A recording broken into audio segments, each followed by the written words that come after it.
Okay, this is TempleOS 5-minute random code walkthrough, episode 20, and I'm your host, Terry Davis. So let's see where God sends us. Alt-B. Oh, we went to a song. Okay, another song. Now, I forgot to mention, the first line of the song is a comment. That's for... if you'll notice the jukebox, it has a number and it has a color, and the number is supposed to be a rating on from 0 to 9, and the color is graphics, words, nothing, incomplete, or special. So this song is let's see, what is this song? This song is Keeping. Okay, so let's play this song, see how it sounds. Keeping, keeping, keeping, keeping. There it is. Okay.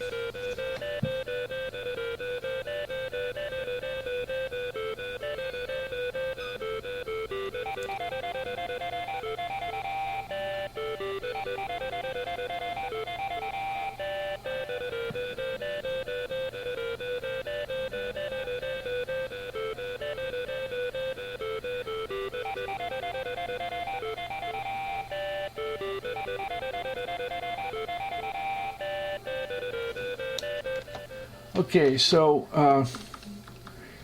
it sets a drawback or a callback that gets called 30 times a second, and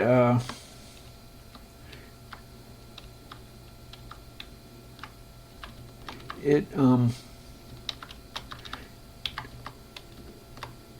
rotates the heart 2.2 radians. In the Z is the axis that comes out of the screen. If the beat is more than 26, that means about 4 beats per measure. So we're looking at 6.5 measures. That's when the heart appears, and it scales. The heart beats, and there's a matrix to do a rotation, and it's a transformation. A transformation is a name of is a name for multiplying by a matrix. Anyway, to make a long story short, when we draw this sprite, it calls, if it has transformation, then it multiplies by the matrix R. If you look on a CDC, then there's a 4x4 matrix R. It happens to be fixed point. Its floating point is slower than integer multiplication. So anyway, the matrix is scaled. The decimal point is 32 bits. The matrix is I64R. It's 4x4, and the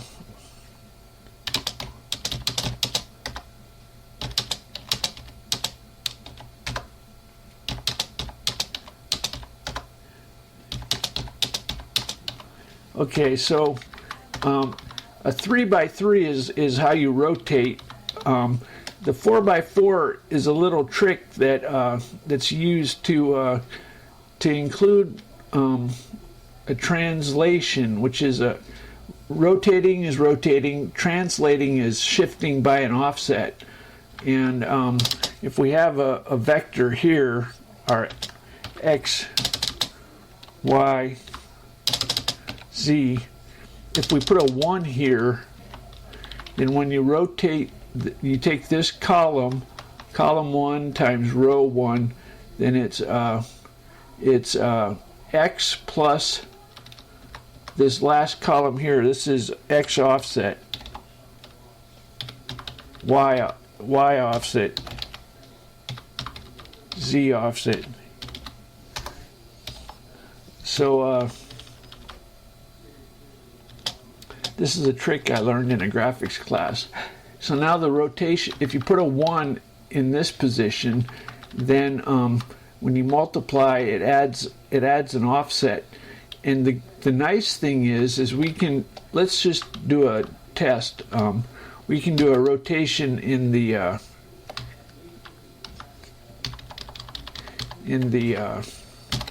let's rotate about the y-axis after we rotate about the z-axis. And the value, so these are applied after each other, one after the other. And if you have that offset, then that gets combined into one operation. Let's say sine of dt. So we're gonna rotate about the y-axis. Now let's see what this looks like. Oops. Oh, it only appears for a couple seconds.